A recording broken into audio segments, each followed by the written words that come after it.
2026 ඉංජිනේරු තාක්ෂණවේදී A level පිළිතුරු ඔන්න ඔයාලා වෙනුවෙන් මම දැන් දීලා තියෙනවා. ඉතින් මෙතන කේන 50 වෙනකම් උත්තර ටික ඔයාලට මම දීලා තියෙනවා. ඉතින් යාළුවනේ මේකේ ප්‍රශ්න 45ක් වගේ හරි. ඉතින් එහෙම වැරදි කිහිපයක් වෙන්න පුළුවන්. එහෙම වුණොත් මම ඔයාලට වෙනම සංශෝධිත වීඩියෝ එකක් ගේන්නම් ඒ සම්බන්ධයෙන්. ඒ හින්දා අනිවාර්යයෙන්ම channel එක subscribe කරලා මේ වීඩියෝ like එකක් දාලා තියාගන්න.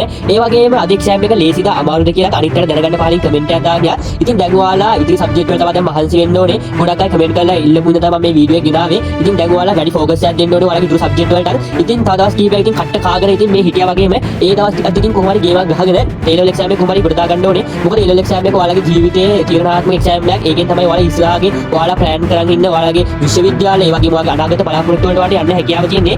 ඉතින් සුපිරියට ඉතින් මේ සැරේ A level exam එක ඔයාලට ඉවර දාගන්න ලැබෙයි වගේම හදවතින්ම ප්‍රාර්ථනා කරනවා.